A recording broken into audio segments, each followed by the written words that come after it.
에스더 말씀은 여러분이 너무나 잘 알고 있는 말씀이죠. 먼저 이 당시에 이스라엘의 전체적인 상황을 보면 먼저는 이스라엘의 멸망 과정을 기록한 성경은 사무엘, 열왕기, 역대기서 이런 성경이라고 한다면 이스라엘 백성의 어떤 회복과 재건 과정을 말하는 것은 에스라, 느헤미야서입니다. 이스라엘의 회복은 바사가 바벨론을 정복하고 나서 이제 페르시아가 유대인들도 다 정복하고 있을 때 그때 이 페르시아 제국의 건설자 고레스가 포로민들의 이제 고국으로 가라는 이제 조서를 공포하죠. 그게 고레스의 이제 칙령이잖아요. 귀환 칙령인데 그로 인해서 1차 포로 귀환은 BC 538년에 유다인들이 귀환을 합니다. 이때 스룹바벨이 1차 귀환단을 인솔해서 돌아오게 되고 이때 돌아온 사람들은 바벨론에 거주했던 사람들입니다. 그때 한 약 5만 명이 귀환을 하고 이들은 성전을 건축하게 됐죠. 2차 포로 귀환은 BC 458년에 귀환을 하게 되고 이때 에스라가 귀환을 합니다. 그리고 에스라는 신앙 개혁을 하게 되지요. 3차 포로 귀환은 BC 445년에 유다인들이 귀환을 하고 이때 느헤미야가 귀환을 합니다. 그리고 이때부터 BC 400년까지 이 안에서 예루살렘 성벽도 재건이 되고 전체적인 어떤 개혁도 일어나면서 이스라엘 공동체의 재건이 다시 일어납니다. 오늘 우리가 읽은 에스더서는 1차 포로 귀환과 2차 포로 귀환 요 사이에 있었던 에피소드입니다. 이때 이제 페르시아 4대 왕 아하수에로 왕이 있을 때인데 그때 이 수도인 수산에서 있었던 내용이 이 에스더서 내용입니다. 에스더서 이 전체 내용을 길지만 정말 짧게 한번 요약을 해서 먼저 나눈다면 이 페르시아 아하수에로 왕에게는 먼저 아스디라는 왕비가 있었습니다. 와스디라는 왕비가 있었죠. 아하수에로 왕은 자신들의 이 제국의 화려함과 위엄을 나타내 보이려고 어마어마한 잔치를 벌이게 됩니다. 그리고 자신의 왕비가 얼마나 이쁜지 이 와스디를 다른 사람들에게 자랑하기 위해서 잔치에 초청했습니다. 근데 이 왕후가 오질 않는 거예요. 왕의 명령을 부인한 겁니다. 그래서 이 와스디 왕비는 이제 다시는 왕을 보지 못하고 다시 왕비를 뽑게 되지요. 그래서 전국에서 다시 처녀들을 불러 모으죠. 이때 에스더도 이 아하수에로 왕 앞에 서게 됩니다.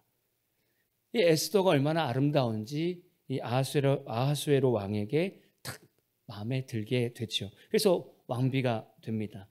한편 이 에스더를 키웠던 사촌 모르드게가 성문 앞에 있을 때 거기서 무슨 일이 있었는가?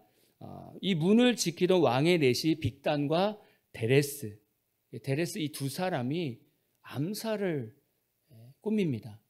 이 아하수에로에게 흑심을 품고 원한을 품고 암살을 계획합니다. 그 얘기를 모르드게가 듣고 에스더에게 얘기를 해주죠. 그래서 에스더는 모르드게의 이름으로 왕에게 고하게 됩니다. 그로 인해서 이제 암살을 막게 됐죠. 그러고 나서 시간이 지나서 아하수에로 왕은 아말렉 사람 하만이라는 사람을 총리로 올려서 높은 사람으로 만들게 됐죠. 그래서 궁전 안에 있는 모든 사람들은 하만을 볼 때마다 다 인사를 해요. 근데 모르드게는 나는 이방 사람들한테 절대로 고개 숙여서 절하지 않을 거야 라고 아주 결단을 하고 하만을 봐도 인사를 안 하는 거예요. 이게 유대인들에게 큰 화근이 됐습니다. 얼마나 모르드게가 기분이 나쁜지. 이 일로 이제 하만은 모르드게가 유대인이라는 것을 알고 유대인 대학살을 계획합니다. 언제 유대인들을 학살할까? 하만은 고민하는데 그 방법을 제비를 뽑습니다. 제비를 뽑아서 뽑은 날에 이제 유대인들을 죽여야 되겠다라고 계획한 거예요. 그리고 그 날에 맞게 그날에 그 암살을 하기 위해서 학살을 하기 위해서 다 조서를 보내게 되죠. 하만이 모든 각지에 이제 조서를 보냅니다. 그 조서의 내용은 그렇습니다. 이 정해진 날, 이 한 날에 뭐 남자, 여자, 어른, 아이 할 것 없이 모든 사람들은 유대인들을 다 죽일 수 있다는 거예요. 그리고 재산을 다 뺏을 수 있다는 겁니다. 이걸 하만이 지금 다 조서를 다 뿌린 거죠. 이 얘기를 들은 모르드게가 마음이 편하겠습니까?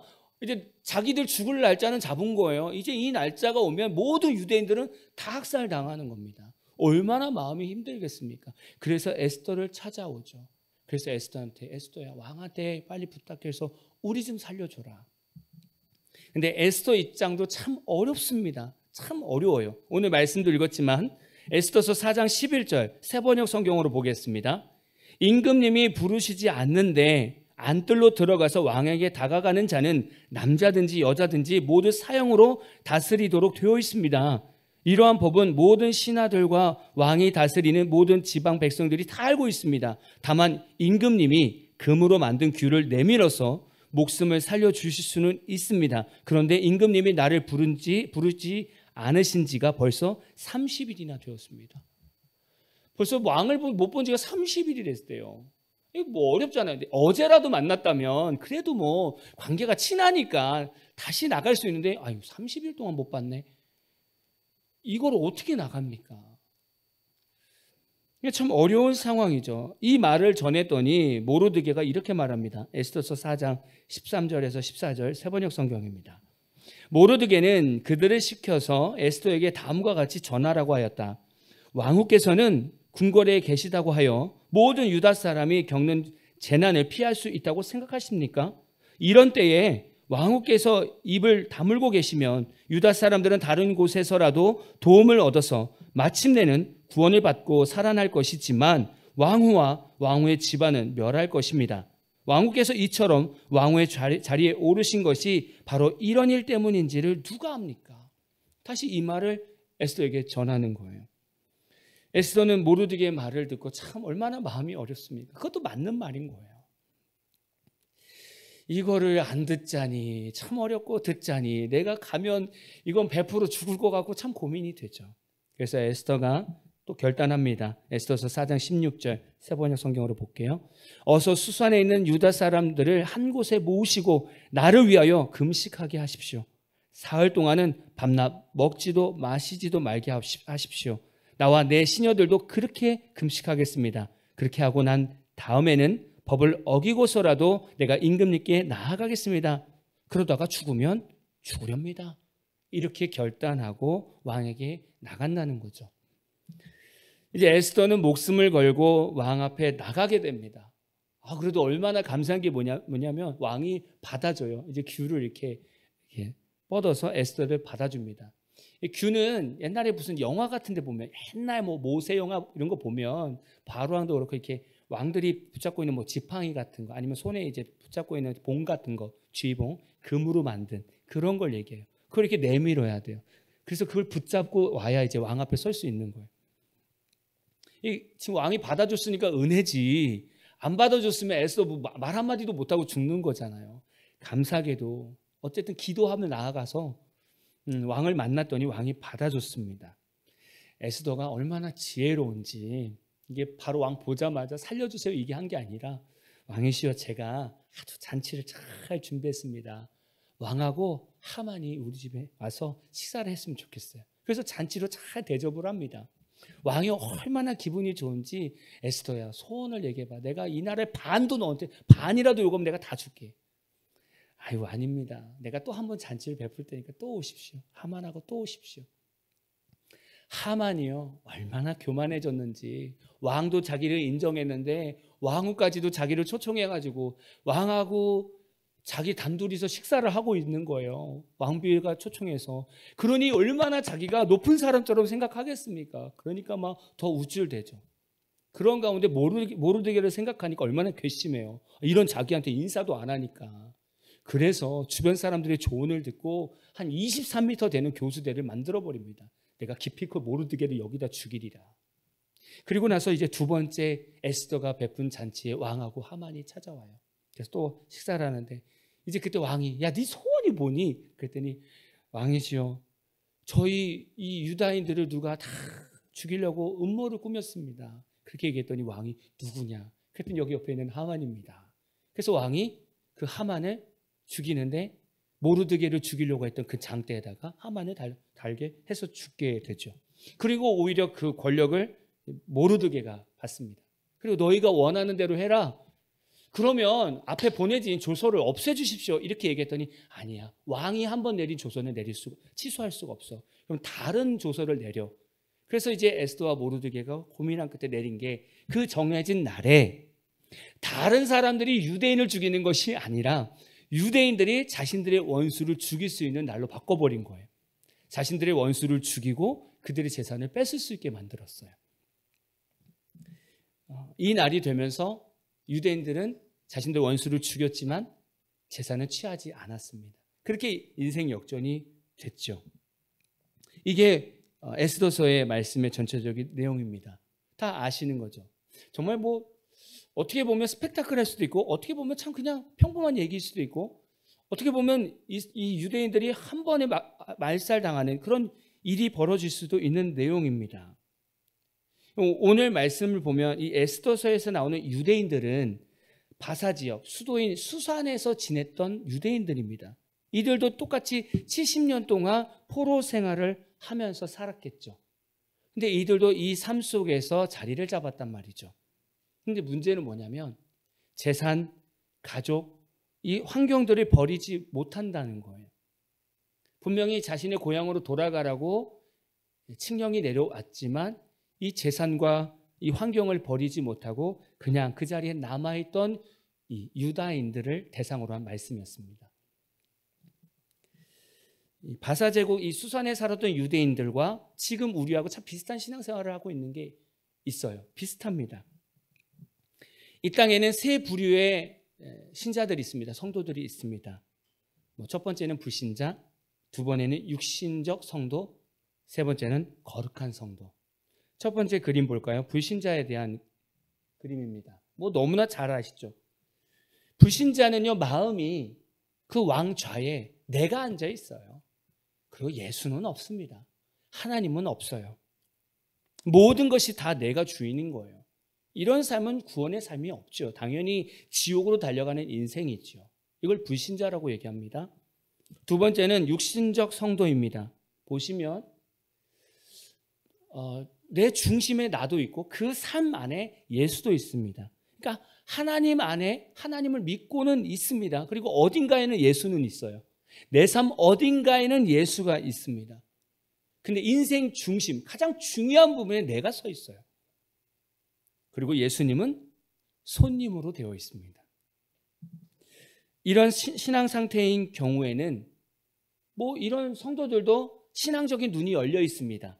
그래서 무엇이 은혜고 무엇이 하나님의 능력인지를 구별할 수 있어요. 분별할 수 있어요. 아, 저게 하나님의 은혜구나. 아, 저게 하나님의 능력이구나. 그런데 이런 성도는 예수님의 능력과 은혜를 온전히 본인 스스로가 누릴 수 없다는 거예요. 다른 사람이 누리는 은혜는 다 볼 수는 있는데 내가 그 은혜를 누릴 수 없다는 거예요. 이 상태하고 비슷한 것이 지금 에스더서 유대인들하고 똑같은 거예요. 하나님을 믿고는 있는데 현실에 안주한 거예요. 분명히 자기 고향에 돌아갈 수 있는 상황인데 70년 동안 살았잖아요. 페르시아에서 70년 살았고 정착했잖아요. 가족도 있고 환경도 있고 다 재산도 있단 말이죠. 이거를 내려놓지 못하는 거예요. 포기하지 못하는 거죠. 그리고 지금 본향에 돌아가 봐야 다 황무지 같고 해야 할 일이 얼마나 많습니까? 그러니까 그냥 지금 있는 곳에서 적당히 하나님의 백성답게 그냥 살다가 적당히 세상에서 타협하고 이렇게 살자는 거예요. 그게 지금 에스더서의 유대인들입니다. 그 그림이 이거고요. 하나님의 백성이긴 하나 그들의 인생에는 하나님 중심이 아니었다는 거죠. 똑같지 않습니까?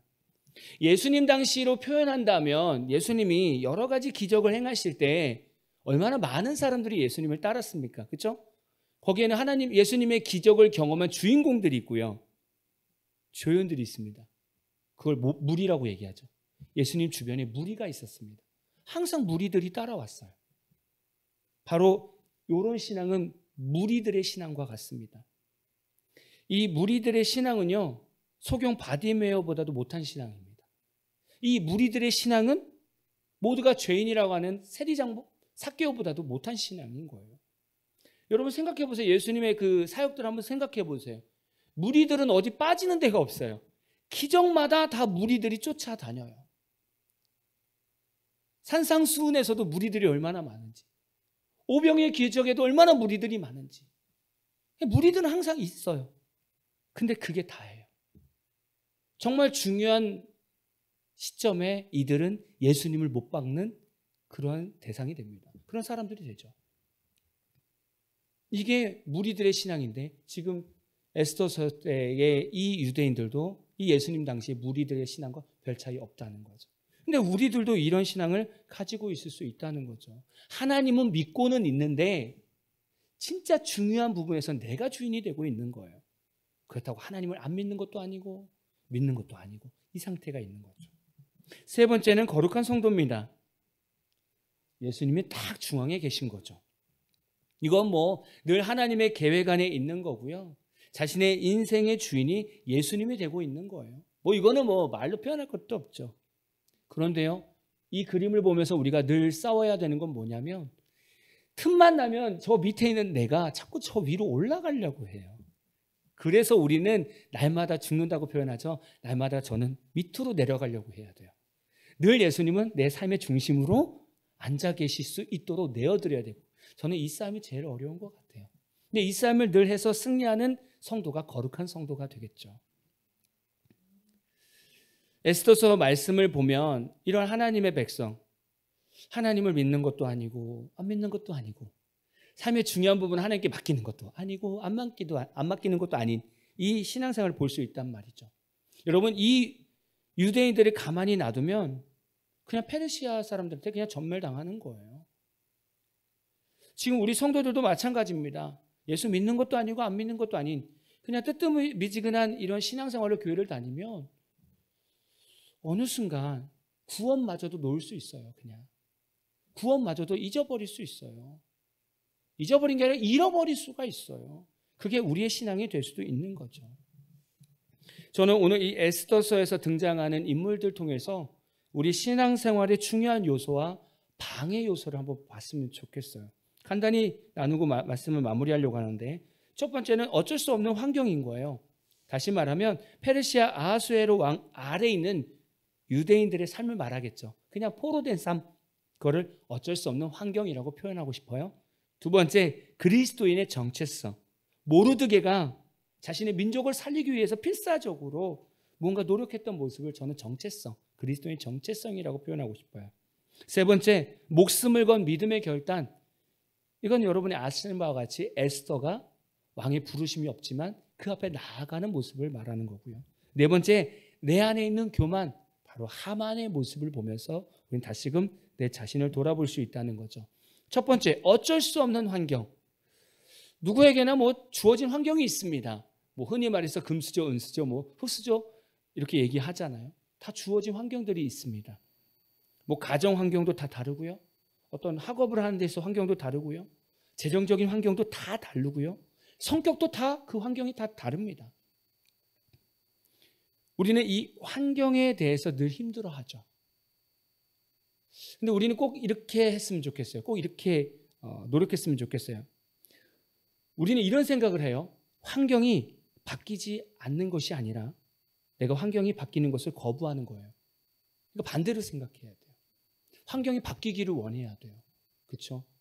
근데 우리는 환경이 바뀌기를 원하지만 실질적으로는 바뀌는 것을 거부하고 있어요. 지금 유대인들은 지금 자신의 땅으로 귀환할 수 있는 환경이 주어졌어요. 그러나 현실에 안주해버렸어요. 환경을 바꾸기 싫은 거예요. 그 전까지는 포로 생활 때문에 원망도 했었을 거고 불평도 했을 거고 불편했을 거예요. 근데 정작 그 환경에서 떠날 기회가 주어졌는데 이제는 안 떠나요. 그게 좋거든요. 환경이 바뀌고 싶다고 말하지만 정작 우리가 환경이 바뀌려고 할 때 보면 그래도 지금 환경에서 이것도 좋고 저것도 좋은데, 이게 주님 안에서 환경이 바뀌어버리면 이것도 없어지고 저것도 없어지는데, 그래서 원하지 않는다는 거예요. 어쩔 수 없다고 하는 이 환경을 바꾸는 방법을 한번 묵상해 봤어요. 어떻게 하면 환경을 바꿀 수 있을까? 첫 번째는요, 환경에 비춰지는 내 자신을 인정하지 마십시오. 지금 내 환경에서 비춰지는 내 자신을 인정하지 마십시오. 세상의 기준으로 여러분 자신을 판단하지 마십시오. 지금 세상의 기준에서 여러분을 봤을 때 부족할 수도 있고 연약할 수도 있고 자랑할 것이 없어 보일 수도 있어요. 그렇게 비춰지는 내 자신을 인정하지 말라고요. 거기에 인정하지 말라는 거예요. 오히려 하나님 말씀에 비춰지는 여러분 자신을 바라보십시오. 말씀에 비춰지는, 저는 이게 되게 중요하다고 생각하거든요. 말씀을 읽을 때마다, 말씀을 볼 때마다 우리 자신을 발견하게 돼요. 하나님이 나를 얼마나 아름답게 창조하셨는가를 바라보게 돼요. 그 자신을 바라봐야 돼요. 두 번째는 환경에 안주하지 마십시오. 노력해도 소용없다. 노력해도 소용없다는 그 인간 능력 기준에서 판단하지 말라는 거예요. 그냥 나는 이렇게 살아야 되나 봐. 안주하지 마세요. 오히려 환경을 주시는 하나님의 기회를 바라보십시오. 기회. 예, 하나님께서 우리에게 늘 기회를 주십니다. 하나님께 더 나아갈 수 있는, 하나님의 큰 계획 가운데 나아갈 수 있는 기회를 주신다니까요. 근데 내가 삶에 안주해버리면 그 하나님의 기회를 볼 수가 없어요. 그래서 이 안주를 벗어나야 돼요. 세 번째는 환경에 만족하지 마십시오. 이 정도면 적당해. 이 정도면 신앙생활도 적당하고 삶도 괜찮아. 이 정도면 뭐 예수 믿는 거지 뭐. 이 정도면 뭐 됐지 뭐. 천국 가지 않겠어? 만족하지 말라는 거예요. 이 정도면 됐어. 내 환경보다 더 놀라운 환경으로 인도하실 하나님을 기대하십시오. 하나님은 끊임없이 우리를 만들어 가거든요. 끊임없이. 하나님의 그릇으로 우리를 인도해 가거든요. 근데 우리가 어느 순간 만족해서 그 자리에 멈춰버린다는 거죠. 그러면 환경이 완벽하게 변하지 않아요. 애매해져요. 이건 내가 보기에 만족한 것 같기도 하고 하나님 볼 때 만족한 것 같기도 하지만 또 어떻게 보면 나도 만족하지 않지만 하나님도 만족하지 못하는 환경으로 굳어져 갈 수도 있어요. 그래서 만족하면 안 돼요. 환경을 뛰어넘는 성경 인물들이 얼마나 많습니까? 생각해 보세요. 근데 요셉을 한번 생각해 보시라고요. 만약에 형들한테 팔려서 종의 삶을 사는데 보디발의 집에서 그래도 최고의 종이 되지 않았습니까? 근데 그 환경에서 인정하고 안주하고 만족했다면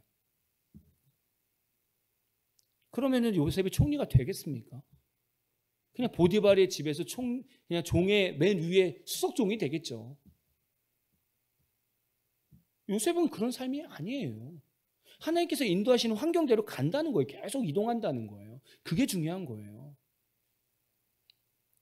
노아를 볼까요? 노아를 생각해 보세요. 만약에 노아가 그때 당시의 환경을 인정하고 안주하고 만족했다고 생각해 보세요. 그러면 거룩하게 구별이 되어 있겠습니까? 그럼 그렇게 안 되어 있다면, 거룩하지 못했다면 하나님의 은혜를 못 입었어요. 은혜를 못 입으면 방주는 없는 거죠. 구원의 통로가 될 수가 없는 거예요. 하나님께서 원하시는 삶으로 계속 나아가니까 결국에는 노아 당시에 살고 있는 사람하고는 다르게 살아갈 수밖에 없는 거예요. 근데 결론은 노아의 인생은 구원의 인생으로 나아가는 거고 다른 사람은 심판의 인생으로 나아간단 말이죠. 정말 중요하거든요. 여러분 환경을 한번 돌아보십시오. 그리고 여러분 그 자리에서 계속 서 계시다면 다시 고개를 들고 다시 앞으로 나아가십시오. 두 번째는요, 그리스도인의 정체성입니다. 모르드게는 어떻게 해서든지 민족을 살리기 위해서 에스더에게 백성을 살려달라고 왕에게 좀 부탁 좀 해라 계속 간구한단 말이죠. 정체성은요, 그 사람을 설명해 주는 거예요. 여러분 해외에 있는 한국 사람들은 이 한국 사람의 정체성을 가지고 있어야 되지 않겠습니까? 그렇죠? 만약 해외에서 살고 있는데 한국에서 문제가 터졌어. 뭐 전쟁이 잠깐 일어났어. 그러면 해외에 있는 한국 사람들은 어떻게 해야 돼요? 한국을 위해서 놓고 기도하거나 뭐 가족들을 위해서 전화하거나 한국을 놓고 어쨌든 걱정해주고 또 어쨌든 힘을 다해야 되지 않겠습니까? 그게 한국의 정체성인데, 한국인의 정체성인데 뭐 한국이 일이 터졌는데도 해외에 있는 사람이 뭐 나만 건강하게 잘 지내면 됐지, 나만 편하게 잘 지내면 됐지, 뭐 알아서 뭐 자기네들이 알아서 하겠지. 이런 사람들은 한국인의 정체성이 없는 거예요. 똑같잖아요. 그리스도인의 정체성도 마찬가지입니다. 그리스도인의 정체성은 신앙의 중심을 잡아주는 되게 중요한 요소입니다. 그리스도인의 정체성은요, 내 모든 가치관이 예수 중심으로 되어 있다라고 고백하는 거거든요. 이 그리스도의 정체성이 잘 갖춰진 성도는요, 내가 불신자 친구들을 만날 때 내가 그리스도의 정체성을 잘 가지고 있다면 내 말과 행동이 다르다는 거예요. 다른 사람과 다르다는 거예요. 그래서 불신자 친구들이 하나님을 향한 궁금증을 갖게 된다는 거예요. 희한하다. 왜 저 친구는 불평하지 않을까? 희한하다. 왜 저 친구는 원망하지 않을까? 희한하다. 왜 저 친구는 남편의 욕을 왜 안 할까? 남편 욕을 왜 안 할까? 희한하다. 왜 저 친구는 자식 자랑을 안 할까? 친구들이 희한하지 않겠습니까? 신기하지 않겠습니까? 왜 우리는 그렇게 산다고요? 그리스도의 정체성이 있기 때문에 그래요. 그리스도의 정체성이 있으면 내가 어려움에 처해 있을 때, 가장 어려움에 처해 있을 때 그리스도의 정체성을 가지고 있는 사람은 그냥 무너지지 않습니다. 하나님 붙들고요, 기도하면서 막 해결될 때까지 붙드는 근성이 있어요. 근성. 그게 그리스도의 정체성입니다. 네. 문제가 있어도 하나님이 그 위에 계심을 믿잖아요. 그러니까 붙드는 거예요. 그게 그리스도인의 정체성이에요. 그리스도의 정체성이 있는 사람은 절대 세상으로 나가지 않아요. 문제가 있을 때 세상으로 나가지 않아요. 오히려 하나님 전에 더 많이 찾아온단 말이죠. 정체성이 있기 때문에.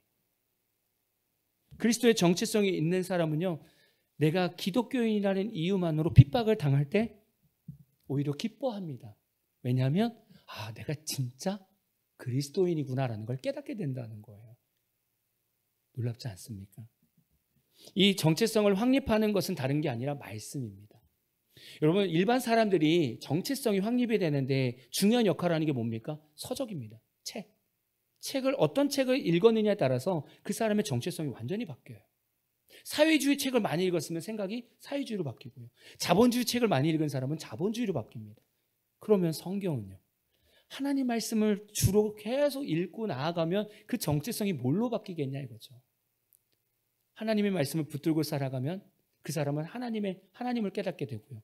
하나님을 만나게 되면 그 안에 예수 그리스도의 사랑을 깨닫게 되고요. 예수 그리스도의 사랑을 깨닫게 되면 천국 구원의 확신을 갖게 되고요. 구원의 확신을 갖게 되면 내가 이 땅에서 어떻게 살아가야 되는가, 삶의 목적을 깨닫게 된다는 거예요. 그래서 그리스도의 정체성이 잘 확립이 된 성도는 이 땅에서 대충 살지 않는다는 거예요. 그리고 이 땅에 목숨 걸고 살지 않아요. 왜냐하면 천국 소망이 보이니까. 그게 그리스도인의 정체성을 확립한 성도의 참된 모습이죠. 세 번째는요, 목숨을 건 믿음의 결단입니다. 지금 에스더는요, 어려운 환경에 있죠. 지금 왕이 부르지 않았기 때문에 가면 죽지만 그래도 믿음의 결단을 하고 나아갑니다. 우리는 인생 살면서 목숨을 건 결단이, 믿음의 결단이 반드시 오는 것 같아요. 어떤 시점에서는 우리 목숨을 걸어서 믿음의 결단을 해야 될 때가 오는 것 같아요. 하나님도 그 때를 우리에게 허락하시기도 하고요. 성경 인물 중에는 얼마나 이 믿음의 목숨을 건 사람들이 많습니까? 여러분, 아브라함 생각해 보세요. 이 당시는 족장 시대입니다. 강한 부족이 약한 부족한테 가서 전쟁해서 남자를 다 죽여버리면 그 여자들 다 취하고 재산들도 다 취하게 되어 있는 그런 시대입니다. 그때 하나님의 말씀을 듣고 친척, 그 다음에 가족들이 그 땅을 떠나서 혼자 떨거니 지금 가나안 땅에 간단 말이죠. 목숨을 건 믿음의 결단입니다. 이건 쉬운 결단은 아닌 거죠. 아브라함은 이렇게 살아야 되냐 이거죠. 다니엘, 우리 지지난주에 다니엘에 대해서 말씀을 나눴는데 왕의 양식을 먹으면서 건강하게 잘 양육을 받고 있어야 되는데 채소하고 물만 먹는단 말이죠. 이것도 왕이 알면 죽는 길이란 말이죠. 근데 다니엘은 그렇게 선택한단 말이에요. 언젠가는 우리가 신앙생활하면서 목숨을 거는 믿음의 결단이 오게 되어 있어요. 반드시 옵니다. 저 같은 경우에는 이 말씀을 생각하면서 곰곰이 생각해 봤어요. 내가 목숨을 건 믿음의 결단이 언제 있었을까? 이 교회입니다. 이 교회 왔을 때 저는 목숨을 걸고 왔어요. 저는 사역을 할 때마다, 이동할 때마다 항상 하나님께 기도합니다. 하나님께서도 또 이동하는 타이밍을 항상 말씀해 주세요. 그러면 항상 움직이죠. 근데 저는 이 교회가 제일 어려웠어요. 결단하기 정말 어려웠습니다. 왜냐하면 제가 이렇게 어떻게 보면 안식처럼 쉬고 있을 때 하나님께서 곧 연락할 거야 이렇게 말씀하셨거든요. 그리고서 나서 그 말씀을 듣고 그 주말 토요일에 이 교회에 대해서 연락이 왔어요. 그래서 이 교회의 상황을 들어보니까 교회는 2달 동안 문이 닫혀 있었고 성도도 없고 사택도 없고 상가 건물이니까 연세 나가고 뭐 이런 상황이었어요. 그래서 제가 그 다음 새벽에 하나님께 기도했어요. 하나님, 이 교회는 아니죠. 이렇게 기도했었어요. 인간의 솔직한 마음으로. 근데 하나님께서 무엇을 먹을까, 무엇을 입을까 염려하지 말고 가. 내가 다 준비했으니까 가. 그래서 순종하고 왔어요. 저는 지금도 제 목숨을 하나님 앞에 내어놓고 결단하고 살아가요. 왜냐하면 하나님께서 하루하루 먹여주시지 않고 입혀주시지 않으면 우리는 살아갈 수가 없어요. 제 목숨은 하나님께 쥐어 있어요. 그래서 행복한 건요, 늘 환경 가운데서 믿음이 단단해진다는 거예요. 늘 하나님은 붙들고 있다는 거예요. 근데 이게 목회자만 그런 것이 아니라 모든 하나님의 백성들은 언젠가는 하나님 앞에서 이 믿음의 결단을 할 때가 와요. 이걸 넘어가야 돼요. 믿음의 결단하면 죽을 것 같잖아요. 정말 죽을 것 같은데 안 죽어요. 오히려 살 길이 열리고 하나님의 생명력이 그 안에 숨쉬게 돼요. 여러분 혹시 지금 눈앞에 믿음의 결단을 혹시 앞두고 있습니까? 여러분 걱정하지 마세요. 주저하지 마세요. 그냥 하나님 보고 그 한 발짝 뛰세요. 그게 에스더였고 그게 우리가 되어야 됩니다. 마지막입니다. 4번째, 내 안에 있는 교만이죠. 하만은 아하수에로 왕에게 인정받으면서 얼마나 교만해졌는지 몰라요. 누군가에게 인정을 받는 것은 좋은 거예요. 그렇죠? 누군가에게 인정받는 건 너무 좋은 겁니다. 당신 참 뭐 잘한다. 인정받는 거 너무 좋은 거예요. 근데요, 인정받게 되는 동기를 아는 것이 더 중요합니다. 이게 내 능력 때문인지 하나님의 능력 때문인지 이 동기를 깨닫는 게 더 중요한 거예요. 누군가에게 인정을 받는데 내 능력 때문이야 라고 하면 나는 교만의 앞에 서는 거예요. 누군가에게 인정을 받는데 이건 하나님 때문이야 라고 고백하면 그거는 겸손 앞에 서게 되는 거예요. 우리는 그 사이로 왔다 갔다 합니다. 우리 안에는 작고 큰 교만의 요소들이 얼마나 많은지 몰라요. 여러분 생각해 보세요. 물질이 남들보다 조금만 많아도요, 얼마나 교만해지는지 몰라요. 내 핫벌이 남들보다 조금만 나아도 금방 내 마음이 교만해져요. 내 외모가 다른 사람보다 조금만 더 이뻐도요, 얼마나 교만해지는지 몰라요. 여러 분야에서 영재를 낳은 부모들은요, 마치 자신이 잘나서 자녀를 영재를 낳은 것처럼 생각해요. 그래서 내 거라고 생각해요. 그래서 교만해져요. 교만은요, 하나님의 것을 내 것으로 여기는 상황입니다. 그게 교만이에요. 하나님이 주셨는데 다 내 거래요. 여러분 생각해 보세요. 공부 뛰어나게 잘하는 거, 외모가 이쁜 거, 어떤 예술적인 부분에서 뛰어난 영재성, 이게 출처가 어디냐고요. 하나님이잖아요. 근데 예수 믿지 않는 사람이 이 출처를 몰라요. 근데 하나님을 믿는 사람도 이 출처를 인정하고 싶지 않아 해요. 내 거라고 생각해요. 그러니까 자꾸 하나님 앞에서 교만한 거예요. 그 부분에 있어서는 하나님이 타치하지 못하게 하는 거예요. 내가 마음대로 해야 돼요. 내 자녀 내가 마음대로 해야 돼요. 이게 교만인 거예요. 하만은 교만해서 분별력을 잃어버렸어요. 그래서 다른 사람을 극률하게 사랑의 눈으로 바라보는 것이 아니라 경쟁자, 질투의 대상으로 바라봤어요. 그래서 모르드게를 죽이기 위해서 23m나 되는 교수대를 세워놓은 거예요. 교만한 사람들의 판단이 이렇습니다. 늘 교만한 사람들은 온전한 판단을 할 수 없다는 거죠. 여러분 우리 생각해 보세요. 우리 삶을 한번 돌아보세요. 내 안에 작은 교만이라도 없을까? 나는 이 친구보다 나아. 내가 이 친구보다 낫지. 혹시 이런 작은 교만이라도 없을까요? 이런 교만이 내 안에 있는 한 우리는 하나님의 마음을 헤아릴 수가 없어요. 우리는 하나님의 뜻을 헤아릴 수가 없어요. 그리고 우리의 판단은 늘 잘못된 판단밖에 안 돼요. 그게 교만의 무서움입니다. 여러분, 네 가지를 봤어요. 여러분 딱 들어도 아시겠죠? 무엇이 신앙에 필요한 요소고 무엇이 신앙에 필요 없는 방해 요소인가를 너무나 잘 아실 거예요. 아까 유대인들의 상태에 대해서 말씀드렸습니다. 하나님의 백성이지만 하나님의 중심대로 살지 못하는 에스더 시대의 유대인들, 이들에게 필요한 것은 그리스도인의 정체성, 죽음 앞에서 믿음의 결단, 이 두 가지가 필요한 거예요. 근데 오늘 저에게도 필요하고 여러분에게도 필요한 것 같아요. 그렇죠? 여러분 안에 믿음의 결단이 있으시길 축복하고, 오늘 예배 후에 저 문을 나갔을 때 여러분 안에는 그리스도의 정체성이 뿜뿜 솟아오르는 저와 여러분 되기를 진심으로 축복합니다.